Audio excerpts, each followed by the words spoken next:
Testing, testing. One, two, three. Yep. Hey guys, what's going on? What's up? How are you? Welcome back.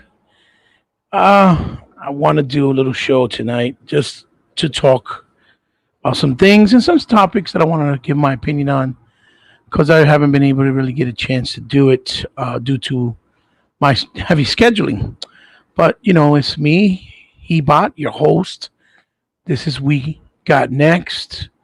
And, I kind of want to talk about a little bit why I've been away, why the lack of the show, and kind of just to be a little bit more open ended and transparent with you guys that maybe been wondering, that have been supporting me all this time.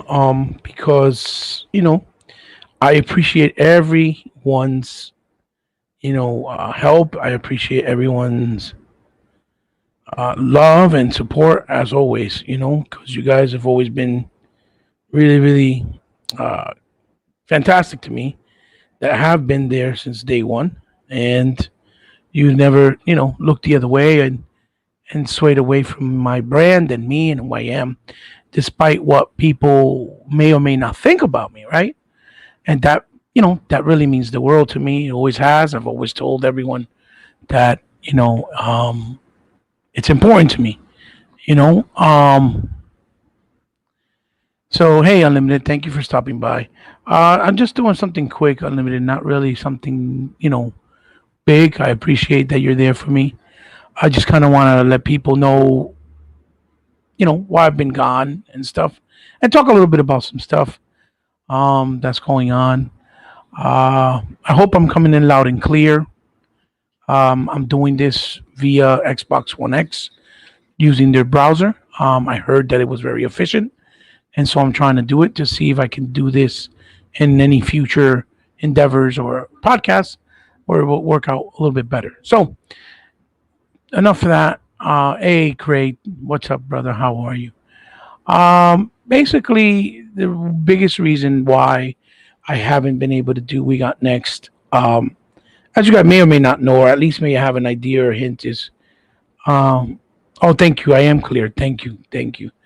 Um, it's because I've been dealing with a lot of different ailments since all this COVID started, and even before that. But it just seems to have gotten worse with my conditioning and stuff.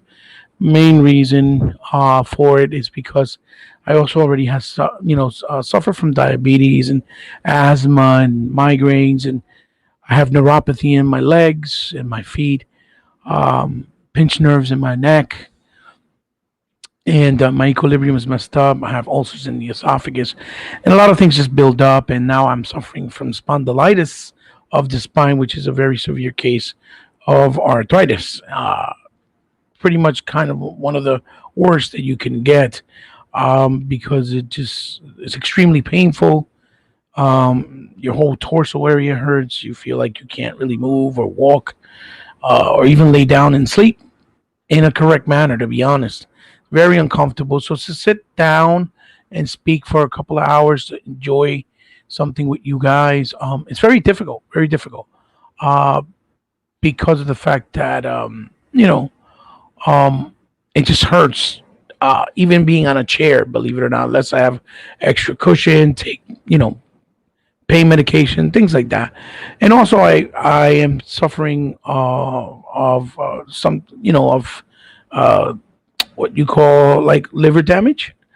So I've had to been very mindful of how I've been eating, what time I eat, how I eat it, because as we all know, if your liver gives out, you can end up with in something called dialysis, which my dad, when I was very young, suffered from.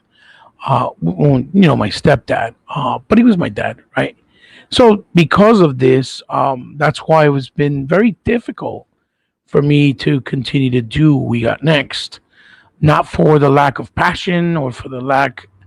Yeah, thank you. I appreciate it. Not for the lack of passion or for the lack of wanting to share moments with you guys and news and gaming talk, because I love to interact. But as you guys know, the whole idea of We Got Next came from me, and started it off also, telling legal, as you guys know, that we do it together. But the whole idea was I wanted to bring in people from the community that I saw was always good people that were real, that, you know, right, right. Yeah, unlimited is, it's not easy, man. It's no joke. I've seen my dad go through that. So me, back to what I was trying to say. The whole idea of it was to invite people like Craig Simmons, like Unlimited, that I've seen from the very beginning, giving support to a lot of people in the community that are big, and that were small at one time and got bigger. Don't have to really mention names because it's not a shade video or stream whatsoever. But I basically wanted to bring those guys in because, to me, in my eyes, I always felt that these guys were the real heroes of the community. Because without these guys like Cray, like Unlimited, like somebody like Jamie Moran or Mr. Kima or other Zinc or Emmanuel L, so many people that are great guys in the community, or Rain HD, that's been supporting everybody else, but never really had a platform so they can come in and join, and say, "Hey, listen, I love what you do. I want to. I'm happy to be here and be part of We Got Next podcast, and and be able to talk with you and live, Ebot and stuff like that, and whoever else would be on the panel, right? Because I've invited many people, and I've had the privilege to be around a lot of people, myself, like Sega Man, Sega Forever, Microbox of X, even people that I started with, like, Kaleidoscope and Iron Wolf, and Ghost Rider, which unfortunately, to my disappointment, because of stupidities and not really naive things that really weren't important, um those things got in the way, right? And kind of blindsided the relationship that was more important, right? That we established. Um, and so we drifted apart, right? We did our own thing, went our own ways, and in some cases we were not even aware. With Microbox was different. He had a very ill daughter, um, that was basically dying, and he had to go away. He had important things and an important reason, and I had a lovely time with Microbox of X, and I had to step away because of something that happened with a member in the panel as well that was on Twitter, and I didn't expect it from him, and I told him, these were things that shouldn't have been done, in private, right, with a lot of other people as well, like, for example, like me and Ghost, right? Um, but me and 100 have been able to keep in touch. We've been able to do things together still, so we're pretty much one of the originals that are there. And even sometimes I speak with legal, even though our scheduling are completely off key, and obviously with people like E-Rock, which, a lot of people are hesitant to talk or do things with, because he's so, straightforward and unapologetic, right? But if you know the man personally, you know that he's a good dude. He has a good heart, and he's not really a bad person, and he's super intelligent, and funny. He just likes to do a lot of satire. And unfortunately, we live in a day and age where, um, where people don't have a sense of humor or are very sensitive to things, so they get upset really fast. So, not to go too long winded about why I've been away. To be honest, guys, one of the things I never shared why I really haven't been in a mood or in that, you know, with that passion of wanting to do any We Got Next, is because I realized once I wasn't doing it that a lot of people kind of drifted away from me that were close or that I thought were cool and close with me, and weren't being as supportive anymore. And a lot of times when I would set up the show and try to do it, you know, it would take me an hour before I can get at least two panel members, and it will usually be the usual suspects that will always rock out with me, that always have my back. Which I don't have to mention names because they know who they are, and plus I'm not trying to throw any shade at anyone. But Because of that, it became very frustrating. Because then, when I would see my brother E Rock, for example, or Legal, or 100, and I'm just keeping it real, when they would do their shows, people would, go to them really fast and never have any hesitation, and they would be able to do their shows. Didn't matter what day, what time, didn't matter. Maybe because they have a set organized time, maybe it made it a little easier, unlike me. But of course, um, because of that, I got disillusioned. Right, I didn't really want to do anything. Um, but I've come to a point in my life right now where I realize that I need to start doing more for what I wanted to do, instead of just what other people need me there for, or to do with other people. Not because of me wanting to be selfish, but because I basically, my scheduling is too crazy. So in order for me to be able to have my voice out there and continue for people to hear me that want to pay attention and listen to what I have to say, right? I got to just go out and do what I have to do based on my schedule.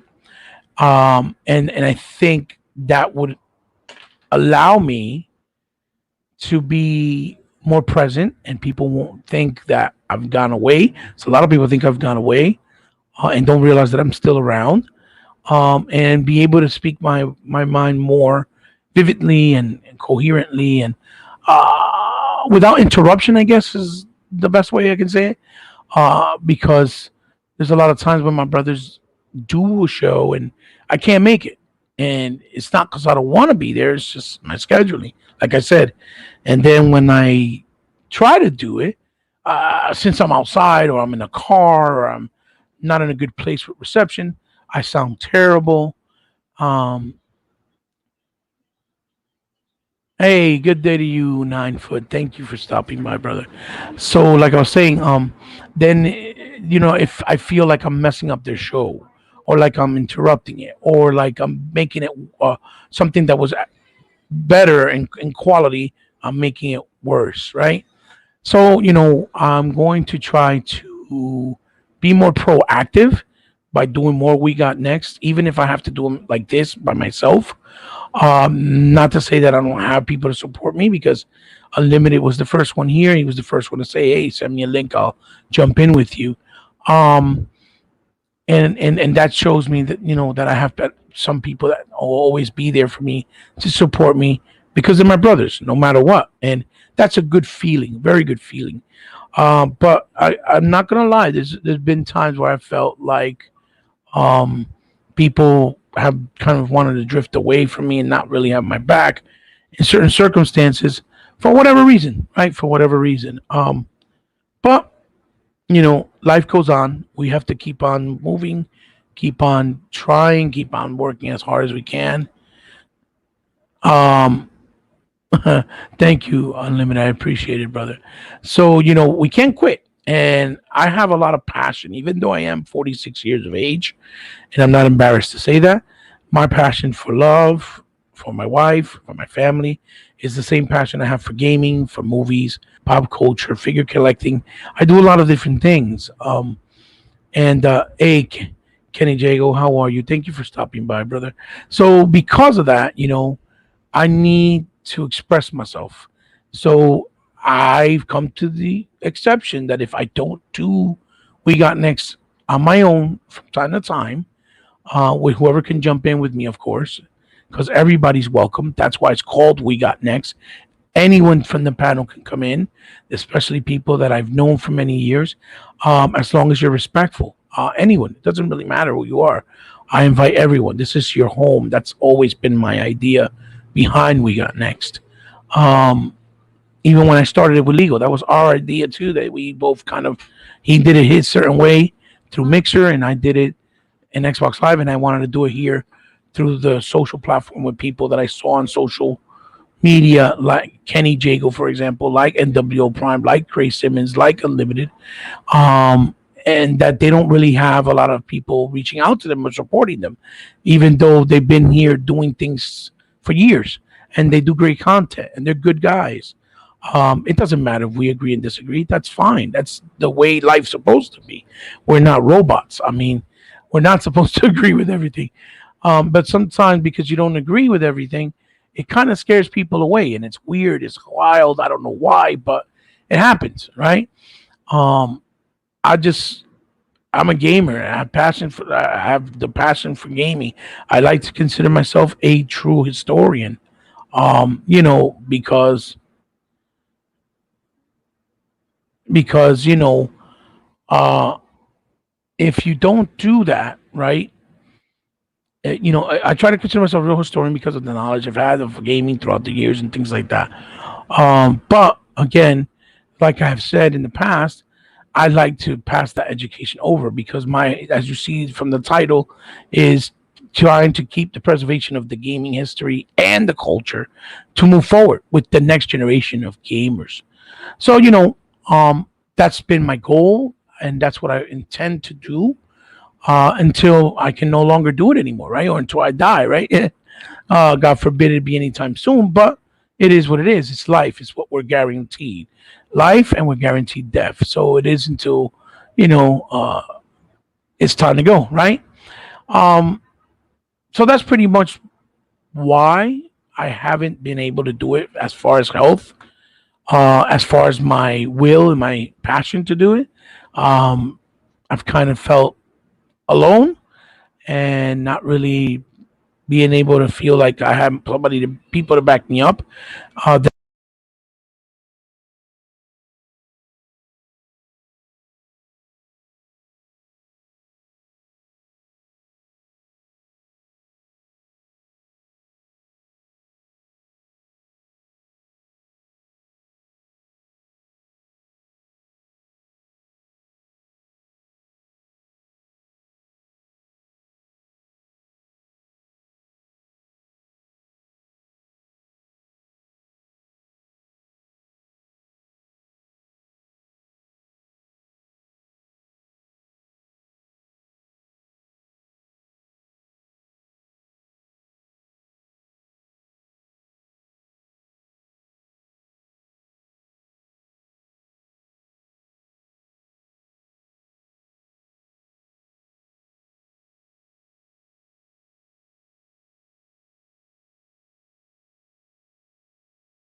Hello, hello. Yeah, yeah, yeah. Can you guys hear me now? I hope so. I'm sorry, guys. It's because my controller turned off, and since I'm doing it through the Xbox, once it turned off, I didn't I wasn't able to come back on and had to get the mic to work. So I apologize for that. Thank you, guys. So yeah, so it's good to be back, and like I said, I just kind of wanted to touch base with you guys, let you know why I haven't been around, and all right. Thank you, Gordo. I see you. Thank you for the kind words. Yes, thank you, Mr. Key Mike. I get, I appreciate all of you stopping by. So, like I said, because a lot of people have been wondering why haven't really done them. So, it's like I said, just a lack of passion, just feeling a little bit, you know, I guess not supported enough by certain people that I expected it from. You know, the whole point of E-Rock doing Exile was to help me out when I wasn't able to do the show as well. So that's kind of kept me, a beat and there, but not enough with myself, right? To do tough stuff more in depth or personally, because it's always a time limit, and I know it's hard to have everyone express themselves and speak in a 90-minute time frame, especially someone like myself that I like to speak a lot in detail and stuff. So that's pretty much what's going on, guys. So now I wanted to talk real quick about Halo, um, and the upgrades and what I think. If you guys still tune in, that'd be great. Well, my thoughts, I've seen it, and I think that me personally, I always said I loved Halo 4, Halo Reach, and even Halo 5 because I loved the different approach and risk, right? That 343s took, even with Bungie, with obviously with Halo Reach, which most people in the community in the Xbox really loved. They really enjoyed it because it was a prequel to the original Halo. But when I see things like people say, "Oh, but we don't really want, let's say, a sprint button or a sprint on the game or in the game," I was always kind of mind boggled by that because I said to myself, well, "Why?" Because that was due to it being on older hardware plus everything that it was doing in a really big map that was level based, and you had vehicles that you rode on. There was so many things going on technically for that time and that type of hardware that it was very big daunting task and technical achievement, of course. And even with Halo 3, I felt like it was kind of missing because so many other things that were out were moving forward and evolving, with a lot more, cool things you can do within the first person view realm and games. So, I always loved the more, you know, the more singular or more direct path, linear path, because I felt and I've always felt that it allows for better graphical fidelity, more a better story based telling with cinematic scenes, obviously, and cutscenes and cinematic moments within the game, um, and you know, and I just felt like it made the game look a lot richer and very beautiful. And I also felt that with Halo 5, even though some things missing that were out of the norm, but it was very much still a Master Chief story and a Cortana story. It's just that Locke's team was out to go and try to find him and see how he was doing. Where was he at? Why was he going AWOL, so to speak? And I really love that dynamic where an idea where you finish the game and it lets you know that Team Locke and Team Spartan, with Master Chief, that they're going to unite to do battle the forces of whatever they need to confront in the next game. Now, the new Halo, it looks leaps and bounds better than what they showed originally.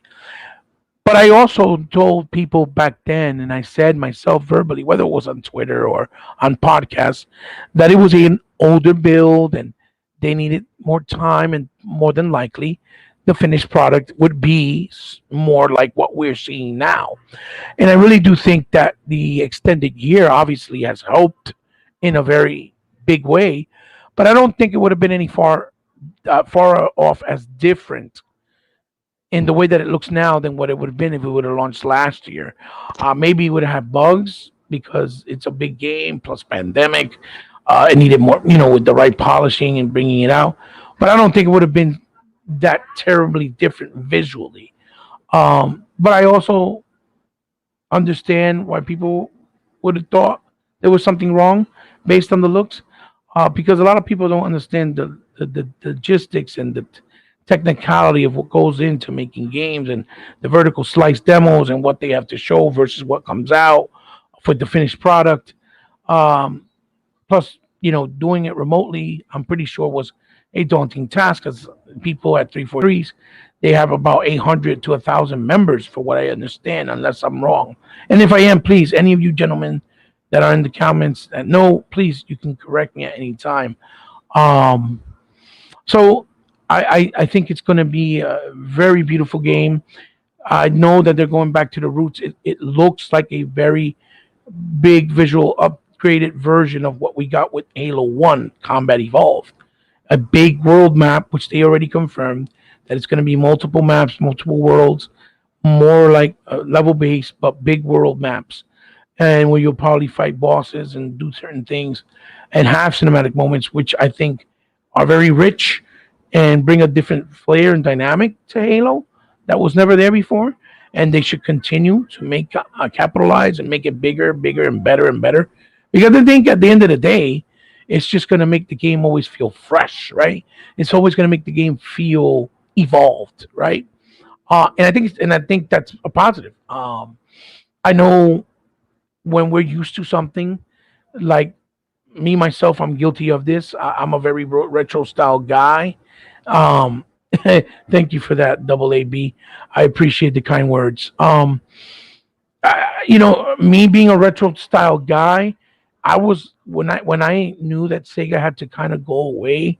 It was something that I didn't want to accept. I didn't want to feel. I didn't want to think about because I was so stuck and I was so involved with uh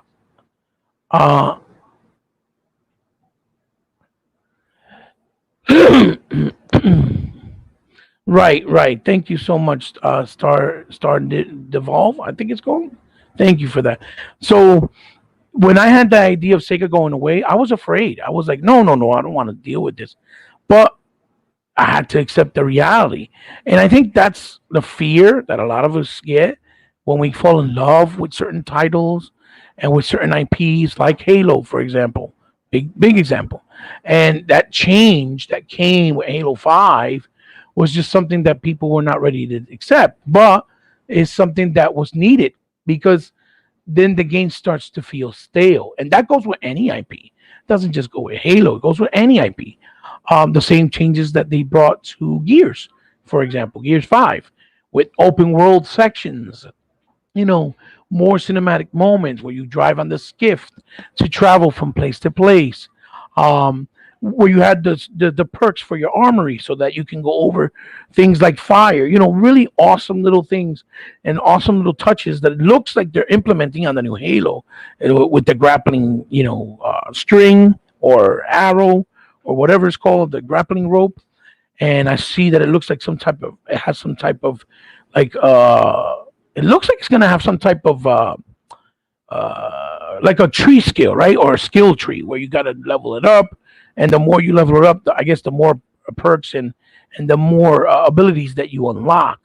So those things look to be fantastic, and I think it is a welcoming, well deserved approach for Halo, especially for the future, because that's how you maintain things fresh. And unfortunately, even though I don't like something like God of War, the new one, right? Because it just changed too drastic and I feel it moved away from the essence, at least, of the game. I'm not saying the changes weren't a welcome to make it feel different, but the essence of the story, the whole meaning behind it, I feel like they kind of put it to the wayside just to introduce something else that really wasn't necessary or needed, right? And so, that's what kind of my biggest gripe with it. But I think because they did those changes, so many more people gravitated to the new game because it was something different or new, and obviously it doesn't help that everything was being praised on PlayStation 5 or 4 last generation, of course, but um but again, I think that every IP, um they need like that refresh touch, right? Oh, thank you so much, Boogie Man. I appreciate the kind words. Thank you so much. Thank you, Gordo, for the kind words too about Halo and stuff. But I think every IP needs to be refreshed at some point, because if not, we're gonna get it's gonna get stale. You're gonna get bored. And the good thing is that something like Halo, for example, and even like God of War, for example, these are games that don't come out every year after year after year after year. Unlike Call of Duty, unlike Battlefield, that they tend to come out every year. And I feel because of that, that's why they don't feel as refreshing, right? They don't feel as innovative. They don't feel as engrossing as they used to when the first time we played them, when they were reintroduced or introduced again, rather, right? With a new coat of paint on the 360 and the PS3 era, right? Um, so that's why I say it's a good thing, and that's why I still say I love Halo 5, even though I know it had a lot of changes from the norm, right? And it felt like they were kind of putting Chief in the front helm, but he was put to the wayside. But the story was very much Chief and Cortana. So I just think it's all how you looked at it as a player, right? And plus the fact that you could play a 4-player co-op online made it very fun. And I hope that continues. I think it is, but I'm happy that they're keeping that flair from the original for the fans and still keeping the fresh stuff from the other games in the new game as well. So it looks really nice. It looks really, really like promising. I hope that people even that never played it before, since on Game Pass now also, give it a chance, try it and play it.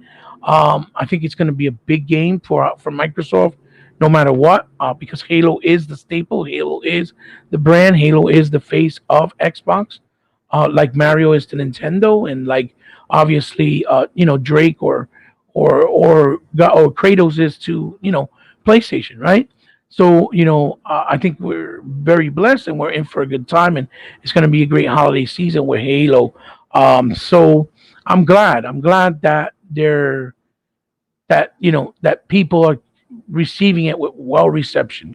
And I know there's trolls, right? Obviously, like always, but these are like the vocal minorities. Most of these people, they always say, "Oh yeah, look, it looks like trash. It looks like this. It looks like that." But to be honest, a lot of those guys that say that, it's either because they never played it and just didn't like the game, or because they just trying to be funny to ruin the enjoyment for others. Which, to be honest, any real gamer is not going to get their enjoyment of a game taken away from them just because someone says the game is bad. That's just the reality of it. You're going to enjoy it. You're going to enjoy it no matter what. Um, Plus, it doesn't hurt us or someone like me if I like it, and let's say someone like Unlimited, for example, or Mr. Kima, if they don't like it, it's still not going to hurt me, or it's not going to hurt them. So there's room for everybody to enjoy it or not enjoy it, right? So that's the best part and the beauty of gaming, period. Because that's what makes it unique, that we can all share the same hobby, but have so many different tastes and things that we like and that we don't like, right? So I think it looks gorgeous. I probably won't play multiplayer because I'm not really a multiplayer guy. But if I get invited by friends like Unlimited or Cray or somebody to play it, I will dive in, or even Master Chief himself, because they make it fun. They make the experience fun. They won't make me feel like you suck e-bike because you don't know how to play the multiplayer. Because I've never really been a multiplayer type guy with a lot of games. Some there's exceptions, but I'm more of a co-op campaign online and single player. I've always have been, but I'll dive in. I'll play even Killer Instincts, let's say, or Street Fighter, versus I wouldn't mind doing that. That as long as it's having a good time and having fun the way it's supposed to be. So also I wanted to talk about real quick too, another topic that uh, I was paying attention, noticing that now we have the uh, the label, right, that PlayStation had created today and showed of PlayStation PC, and a lot of people are looking at this with all types. Uh yeah, player versus, yeah, absolutely. A lot of people are looking at this at so many different angles and ideas, and it's funny because let's be honest, the whole spiel last generation was Microsoft doesn't have exclusive because they're on PC.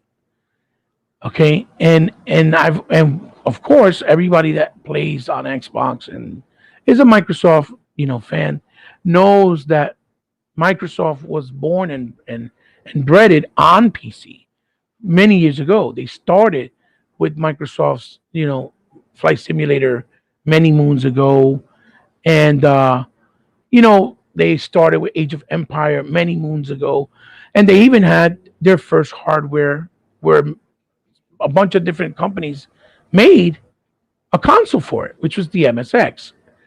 And a lot of people don't even know that. Um, but it's just funny how everything has gone full circle now. And I've told people that Sony is no longer the company they used to be before, with as far as what they're worth, right? The money, the capital that they have, right? Of how big their wallets are. In the 80s, right, when they came in, and in the late 90s or early 90s rather, when they did the whole thing happen with the PlayStation with Nintendo, Sony was worth billions of dollars back then. Billions. We're talking about hundreds of billions because they were an entertainment company. They were the biggest electronic company in the world. So they had money up the wazoo, unspeakable money even back then. And obviously through the years with the release of different consoles and some of their arrogance, obviously, or a lot of their arrogance, the decisions that they made, they have lost a lot of money. A lot of money. They're no longer a product of their former self. So this writing has been on the wall for many years. We all saw, a lot of us saw when Yoshida himself said, um, um, I will answer that in a minute, Jazz. I saw the question. I'll answer that in a minute, okay? Um, a lot of people saw, started to see the writing on the wall, and even Yoshida himself said when the PS4 launched that had the PS4 not done as well as it did, they will more than likely have gone bankrupt, right? And they would have to have settled for the route of maybe just being a company with developing studios making games for multiple consoles. Um, and so now, all these years later, the tides are reversed because now we have a company in Microsoft that's worth trillions of dollars, and that the division of gaming by itself with Xbox is worth like $600 billion, as opposed and compared to Sony's, 42 or 43 billion for just the PlayStation division, and as a whole, they're like 75 million or billion rather, with their movie division and their electronic division that they have left. And because of this is a big disparity, it's a big difference, right? That's why they had to end up closing down studios like SOE, right? And let go of people like Ready at Dawn, and close down Sony Japan. Um, you understand? I'll answer that too for you, Gordo, in a second. Let me just finish what I'm talking about. I see the question. So basically, these changes have come because they want to continue to strive and survive within the gaming industry. And it's business 101. It's smart business, to be honest. So it was only a matter of time when you were going to see that they would have to embrace other platforms like a PC. But as I told people many times before and gamers that the PC market and the console space market is very different. The PC space, although it has millions and millions of people on it, is still very niche when it comes to gaming because a lot of the games that are embraced and played on PC are a lot more independent stuff, smaller stuff that are not from big companies, right? Because gaming as a whole, when it comes to the big AAA games and things of that nature, we all know it's been always pushed by consoles. And it's not because a console is more powerful than a PC. No, it's because a console is a plug and play unit that is for anybody, a casual, a little kid, a grandparent. It's always been that way. So the casuals and in the world are oversee the hardcore. So they always support gaming the traditional way, buying a console, bringing it home, plugging it in, and playing. And the wonderful thing with the new consoles that we have now, like the Series X or PS5, for example, is that even though they work like a PC, they have the hardware like a PC, everything's done for you. If it needs a driver, if it needs an update, if it needs anything, it does it automatically. And you just wait until it's done and you play. You don't have to go through the nuisance or the nuance of doing it yourself or trying to figure it out yourself or trying to see what it is and how to do it and how not to do it. So the fact that Sony is doing this and making it official that going forward, everything on PlayStation games being on PC, it's not a bad thing. It makes perfect sense. But we have to give that heat to the fanaticals that didn't respect when Xbox was doing it and made a mockery out of it because they thought it was funny. And I always said that if you can't play God of War on an Xbox, or if you can't play Gears of War on a PlayStation console, then it's still an exclusive. And that's all that matters at the end of the day. If you want to buy an Xbox and you want to play Gears or Halo or a Forza or a Fable, you have to buy an Xbox. Same way that if we want to play a Nintendo, even though Nintendo, they're just a different breed because those guys they be bugging, but they still do it and people let them do it. If you want to play Mario or Zelda or Metroid, you got to buy a Nintendo. So it's not really a big deal, right? Console space will always be about the games that represent that console because even in PC, a lot of Xbox games, believe it or not, that are not on PC. And people think, well, yes, they are. No, they're not. And I can name a few that are not, right? But at the end of the day, it doesn't matter because if you're a console gamer, you're going to play consoles, you're going to enjoy your console. Same way, if you're a PC gamer, you're going to enjoy it on PC. The difference is that a console is giving you a high-end experience with a lot less bigger price tag on it, right? So it's inevitable what's going to happen. Sony needs to make money. That's why they closed down Sony of Japan. Like I said, let go already at dawn. Closed down the people who did the Drive Club and the Motor Age, or I think it was called Motor Age, Motorstorm series, and it's because it's hard to maintain developers open that games are not selling and making them money. So they have to find other venues to make this money back to put back into the Sony division to make other future projects and to help pay for existing projects also as well.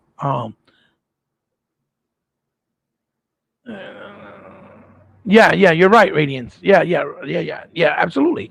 Console gamers will always stick with consoles. If PC really matters, the most casuals wouldn't already have jumped to PC. Absolutely right. You make a great point. But my thing is that most of the PlayStation guys, they'll see this. He said those games suck. Stop it. Other thing, behave. So the other thing is that a lot of people of the PlayStation fans, they see this as a threat, not thinking that if they make money with PC sales, this is just going to give your company of choice more money, more revenue to actually invest in them and make better projects and more projects, right? So it's not a bad thing, you know. It's not a bad thing. And this is what they are going to have a hard time to accept because Xbox gamers for many years, since the OG, we already accepted that the PC space is part of Microsoft's ecosystem. They are Microsoft. And this is going to become the same way with Sony, right? And Nintendo someday, believe it or not, will probably have to do the same. No matter how arrogant and how old and fashioned and relic they are in their ways of thinking, because Mario is not always going to save you, because they also said had the Switch not done well because the Wii and the Wii U didn't do as well for them and they lost so much money that they would have to gone bankrupt. So um, you know, the point of the matter is that they might have to do the same because it's getting so expensive to create and develop AAA titles more specifically. And this is the reason why you don't see a lot of them from a lot of developers. Because people go, well, why you don't see a lot of developers making AAA games? And you see more smaller games like the ones that come out from time to time, like Death Doors, like Odd Worlds, like The Ascent. And it's because that's more doable and more affordable for anybody coming in today's day and age in gaming as a developer, and especially if you're doing it independently, you don't really have a publisher like it used to be in the 360 era back in the day with the Xbox Live Arcade. Um, that it makes it a easier task. That's why a lot of people do these what you call it, these GoFundmes, right? And it might work out, it might not. Look at what happened with Shenmue 3. He got $7 million in total, and Shenmue 3 really is a shadow of his former self, even all these years later, which is a shame because had he been funded correctly, had he stuck by someone like a Microsoft, for example, because they had the money and the capital and the means to do it, to fund them with Shenmue the way he wanted to, with today's technology and style, Shenmue would have probably been able to find a new audience once again today and shine and then made a lot of money. And he did it. So, that was just a bad decision making business wise for Yu Suzuki, right? In my personal opinion, in my humble opinion, in my honest opinion, to be honest with you. So real quick, I just want to, I just, the real moral of this story is that the PlayStation guys that have been all this time making fun of it, now you have to, sit down and lay on your own pile of dirt, so to speak, right? For lack of a better term. You have to eat crow because we said from the very beginning this doesn't affect console gamers in any way, shape, or form.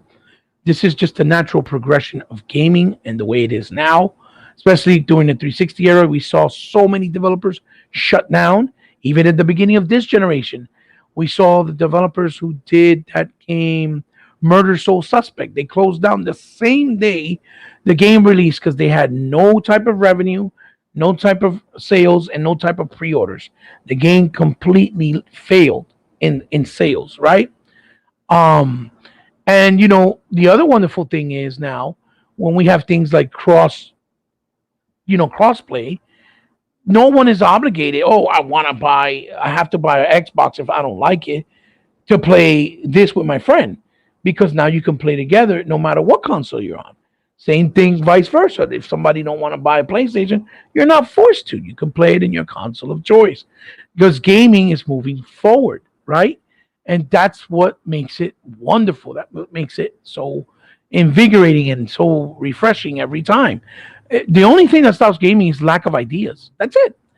And I just can't. The only thing I want is for the gaming industry to kind of move away from the model of let's pay as you go, online only, because that model, although I know why they do it and I know why it's essential, why it's needed for certain set games, it's also bad because then these games, once they shut down, like for example Battleborn, you can't access them no more, and it's like lost waste of money and time. And this is what makes it bad, right? This is what makes it unattractive to a lot of people, especially people like us, the old school guys, like Others Inc., for example, like Sega Man, right? Or like Sega Forever, or my brother Unlimited, right? That's here with us, and Craig Simmons. A lot of you guys are probably my age, so you know where I'm coming from. So this is definitely not the way we were brought up. But when we were brought up, games weren't as complex. They weren't as expensive. It wasn't a risk for developers to do 5 games a year and three of them succeed and one and two of them fail. You see, because the games were a lot smaller. The technology was a lot less demanding, even though for that time it was still demanding and it was still pricey. But that's why we saw so many games every year. And the Genesis, for example, and something like the Super NES had like 3,000 titles by the time the generation was over, and there were a lot of them were new IPs or exclusives, or different versions of existing games. Because if you played the version of Aladdin on Super NES, it was different than it was on the Genesis, right? So that's why you saw these changes, these different things. And that's what made it so engrossing for us. But times have changed. It's very different. It's too expensive now. And these changes are just a product of the time. So, for the PC space is good now because, you get to play these games. But now let's see if they hold that same hypocrisy and energy.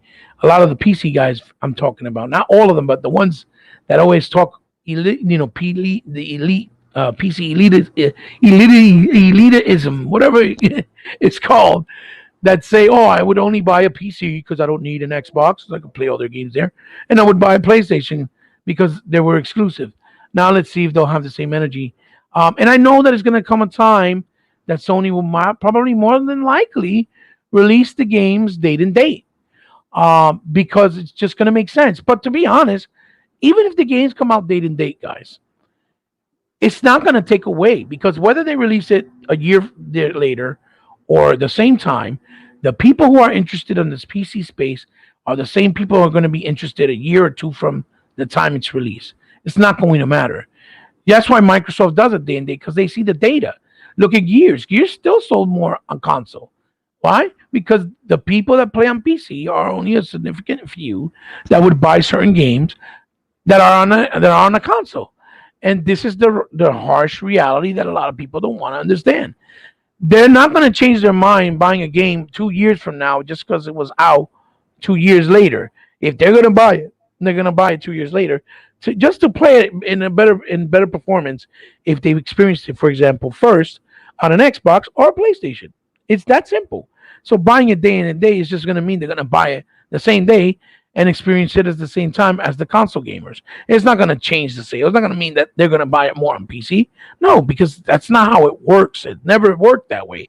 Never has been. If that's the case, like our brother Radiance 96 said, PC people would have been migrated over like casuals, and we would have been seeing bigger numbers of GTA, COD, or Fortnite on those consoles. When we don't, the numbers are higher for Fortnite, Minecraft, GTA, COD, all on consoles. For Christ's sakes, consoles has 137 million units sold of GTA. That's incredible. Oh, thank you, Other Zinc. I hope I'm bringing music to your ears. So, real quick, to Jazzbaz's question, and then I get to Gordo's question, and then I'll get to my last topic I had in hand. Jazz, he said, "Heba, what are your thoughts on the holiday and shipping shortages?" Jazz, look, it's horrible. It sucks because a lot of people still want to get their hands on the new consoles. We all know that having a new console when a generation is out is one of the best feelings in the world for any gamer. Whether you're new, whether you're old, whether you're a casual, whether you're a hardcore. Having a new console, when you smell it, when you feel it in your hands, it's a great feeling. It makes you, it's like a kid at Christmas when you were a little kid. Everybody knows this. So it sucks, but it's understandable because we're still in trying times. Things haven't really changed all that much in factories around the world because they face the issues differently than the way we have here in the States. And that's one of the reasons why a lot of the things that we get provided out of states or out of the United States make things so difficult, because of the fact that they have different rules, different ways of approaching things. But if we were doing things more internally, it would be better. But again, of course, that's not how life works, especially with the government and how they do things, right? So it sucks, but I do hope that they manage to get enough out that a good amount of people get to enjoy it on Christmas Day, especially with wonderful big titles that are out, like Halo, like Forza. And to be honest, people want to play Deathloop and Kena as well, because it's only on PlayStation, even if it's a time exclusive. They want to play it on their PlayStation, and they're going to play it. So, I hope that they get their hands on it. It sucks. It's unfortunate, but it's the sad reality. But I think the best way we can kind of beat and overcome that as a community, as gamers in the industry, in the community, is don't support scalpers. If you see these guys with these consoles, don't buy them. I know it's easier said than done, but just don't buy them. Because every time you buy it, you're giving them power. You're allowing them to continue doing what they're doing with the bots. When they go online and pick up these consoles, you're allowing them to get away with it, and you're making them richer than what they deserve to be. Because, Jesus, just because I got my hands on a console easier than someone else doesn't justify me charging you an extra $700 for a console that's $500. And that's what they're doing. 1,200, 1,300, 1,500. That's retarded. That's unheard of. But again, it's because of the times that we're in, the situation that we're in. People are getting desperate. They want to really get their hands on these consoles. They're tired of playing their PS4s. They're tired of playing their Xbox Ones. They want to get the best of the best, the creme de la creme, which is completely understandable. So they're going out and buying these consoles. Why? Because they're desperate. They want to taste it. It's perfectly understandable. But that's my thought on that, because I don't want to go too long to get to the last topic and answer another. Yeah, Kena is a beautiful game, Jackknife. Absolutely, I saw it. Gorgeous played it. My friend Jorge Gordo 345. He's right here in the comments.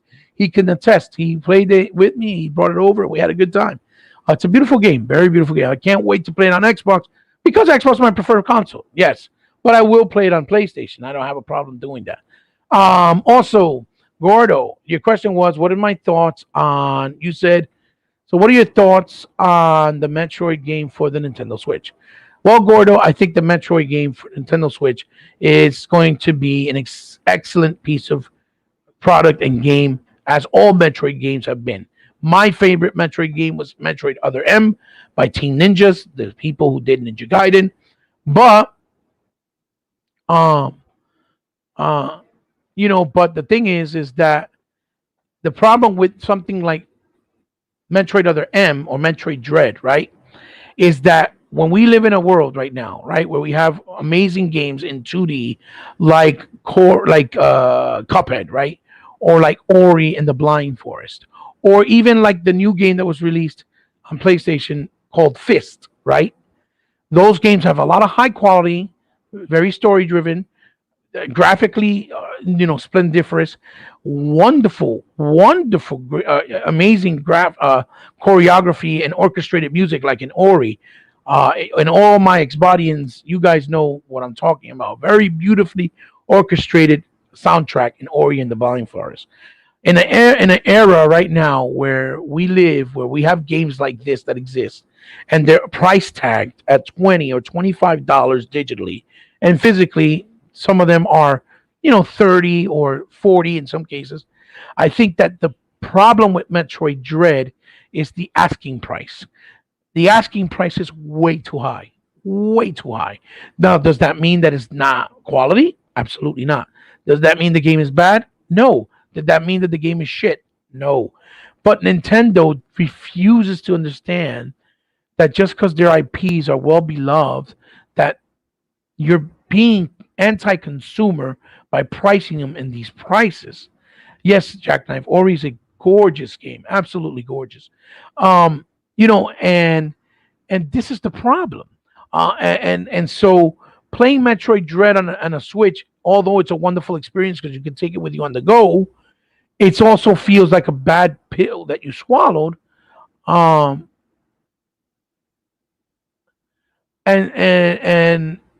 it's a hard pill to swallow because of the fact that there's other games like an Ori, like a Fist, or like a Cuphead that exist, and that is wonderful, but you can't enjoy them. You see what I'm saying? But you got to pay like triple the amount, and yet you're paying for these games. Which I mean, there was a sale that you were able to get Ori one for like $5. For Christ's sakes, granted it was years later, but I'm just trying to give it to you in perspective. Um, and that's what I'm trying to do here. True Virgil, yes, you don't want to justify buying an Xbox. You like playing on PC. Hey, listen, more power to you. But to be honest with you, brother, there's games also that you can't play on your PC that we can play on Xbox because they're not on PC. So it's a win-win for both of us. Um, that's how all I can say to you, True Virgil, or Vigil.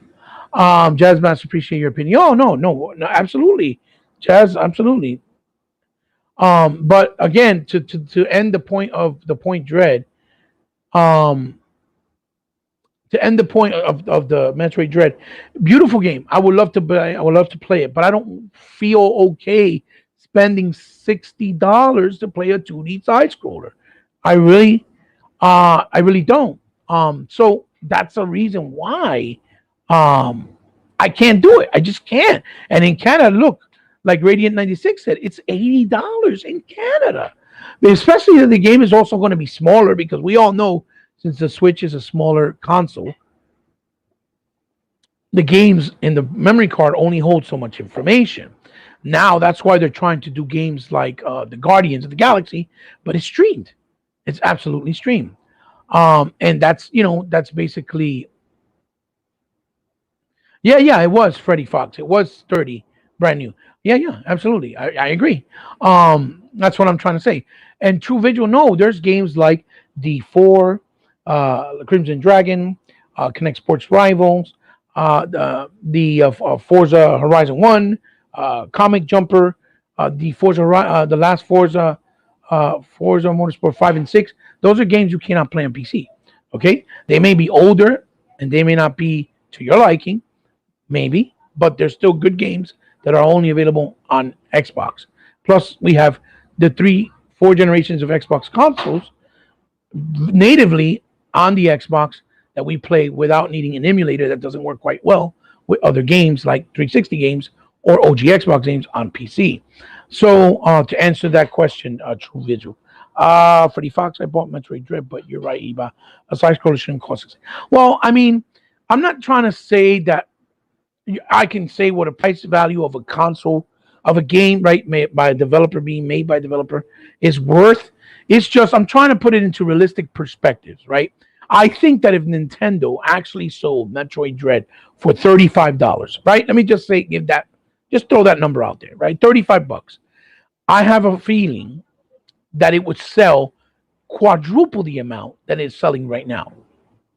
Not double or triple, quadruple, because it's a well-known IP. It's a game that we haven't had in a long time, a new one. It's back to the origins of the 2D side scrolling and not 3D or in first person.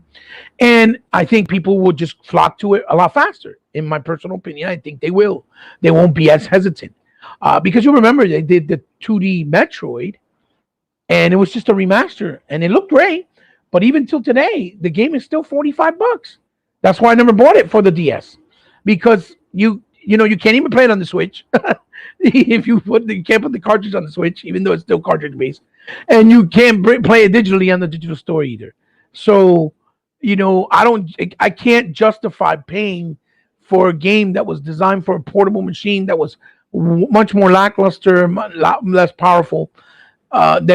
Based off something we're playing now that are with consoles that are much more powerful and much more capable, and that's why you see the way Ori came out, right? On a Switch or even on the DS, and pay that price. So realistically speaking, if they sold it for less, I really think that it would sell more. Like, I would buy it. If it was $35, I would go out right now and buy it without hesitation. I haven't bought it because I'm scared of the price. And I think that's why they dropped the demo a few days ago, because the sales must have dropped exponentially from what it did the first week. They're not going to tell you that, of course, because Nintendo never does. But I think that's the reasoning why they did that, and why they're trying to gain attention and traction by putting a demo, right? because that's how kind of Game Pass works. But the only difference, it's not a demo; it's the full game, which is fantastic. But that's kind of the idea behind the demo. You try if you like it. If you don't, you buy. If you do, you don't buy it. But I don't think the price point is going to allow it, even if they enjoy the demo, for people to go buy it, because this price is scary. When you can buy Guardians of the Galaxy for $60, and then you got Metroid Dread, right, for $60. You know what I'm saying, guys? And I don't mean to sound like I'm laughing about it or for the people who bought it, because whoever bought it, I salute them because they're supporting the developers, they're supporting the industry, and that's a beautiful thing.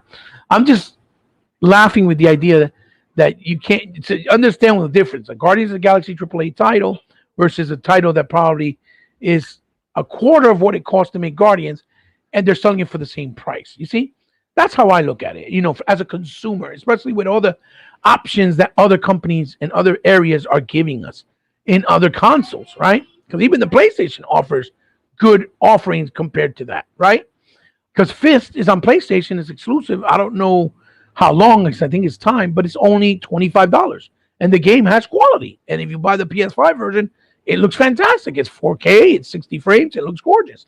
So, and it's a beat 'em up side scroller with a little rabbit. It looks great. So, really quick, thank you for those thoughts, Freddie Fox, of agreeing with me. I'm not trying to pry on you or step on your feet because I know you bought the game, but I gladly appreciate your understanding of what I'm saying. Gordon says, Hiba, what's your opinion on, and do you agree with me that Phil Spencer has been the best thing that has happened to Microsoft? Yeah, I think Phil Spencer has definitely been the best thing that's happened to Microsoft, in the sense that Phil Spencer has a lot of class. He does things very classy and yet very methodical. And what I mean by that is that even though he's doing moves that look like he's sticking it in the back of Sony and Nintendo, he doesn't allow anyone to see it in that point of view. He does it in a very classy, stylish way. He tries to include everyone. He tries to make it very humble about it. He tries to be very respectful about it. And I think that's what makes Phil Spencer such a likable leader in a company like Microsoft. And I'll be honest, I used to think Jack Tretton on PlayStation was like that. I really liked the way he was. I thought he was a really nice guy, very likable dude, and he talked to people. And that has changed, right? That you don't have that much anymore since Andrew House left and Sean Layden and all these other people. And I think the PlayStation community needs that. They need a voice where they can go to be transparent and speak with. Because even Yoshida doesn't speak anymore from time to time like he used to on Twitter. So I think he's the best part. But Jorge Gordo, right? Just to let you know, yeah, he's a gamer himself. But just to let you know, if you didn't know, Phil Spencer started in the gaming division in Microsoft since he was 18 years old. Gordo, 18 years old. He's been there since he was 18. So he used to pick all the games that were coming, and he moved from that to being the leader of Xbox, or the head of Xbox. Other things you said, like Phil putting MLB The Show on Game Pass. Yeah, absolutely. That was a very, very pro-consumer thing. And that helped Sony. Sony even came out and said it. Why? Because they did the deal with the MLB. MLB gets the bigger profits, obviously, because they own the MLB. But because it's Sony's developer, guess what? Sony's banking money. And the guys on Xbox, I salute them because they embraced the game. They played it on Game Pass. A lot of guys bought it. They did giveaways. They supported it on Xbox, did well on Xbox. And that makes me proud with the Xbox community, because that shows that we appreciate things when it's given to us at any given moment, even though we might not have thought it would have done well. Because who would have thought an MLB The Show would do well on Xbox? Why would it? You see what I'm saying? Because it's always been known as a PlayStation IP. But it just goes to show you, some guys that maybe perhaps weren't able to buy all consoles, were wanting a baseball game, were yearning for a baseball game, saw MLB, got it, played it on Game Pass, loved it, and bought it. And that's why Game Pass is such a beautiful, beautiful consumer-friendly thing that every company should be looking into in the future, to be honest with you. He thinks like a gamer, which is good. He understands what we want. Yeah, Gordo, he does. He really does. But he's more than that, though, because he's trying to expand gaming for the whole world, and that's a great thing. That's why he did allow the adaptive controller for people that are disabled. He wants people that are even blind or disabled to be able to play games, and he just allowed. Um, yeah, yeah, nice, Freddie Fox, nice. Yeah, I have to play more because it's just so many games, and I like to play so many of the older stuff that I'm hooked. Uh, and somebody asked me about the emulation, right? So somebody thought about the emulation for the pass, the extra pass, extended pass for the Switch. Well, look, the only thing I can say about that is it's wonderful, but it's not wonderful because they're going to trickle in just a little bit of games when on most people want a big portion right away, right? It was like when Xbox gave us backwards compat. As soon as they threw it out, the first thing they did was gave us over 100 games. Now it's not the same way, but that's how it was right in the beginning, and that's why it made it such a big deal. People were so happy because you had 100 games to access, brand new with enhancements, with a lot of them that you haven't been able to touch since 360, and that's what made it such a big deal. And I think Microsoft should go back to that and not forget it because it's one of the most attractive features that are not really being offered on other consoles, right? So, Nintendo's going to trickle it down. They're going to keep doing it watermarking, but the price point is just way too high, and they had to do that more than likely because of the Sega games they have there, the Sega Genesis games. They need to pay Sega for those IPs they have, and if they don't pay them, then you know obviously they can't have them on their streaming service, and that's basically what I feel, why I feel the price was hiked up as much as it was. So I understand why they did it, but the fact that they don't have so much things on there, like giving you free games, dedicated servers, party chats natively, all that stuff doesn't, makes you realize that it's not, the price is just not ideal. It needs to be way better with a price point of $50. It should have just been an added extended thing for free for the moment, and then later on maybe charge once they added other and better features, because Nintendo's online structure, I'm sorry, but it's horrible. It is just horrible in comparison to like the competitors, right? um so real quick.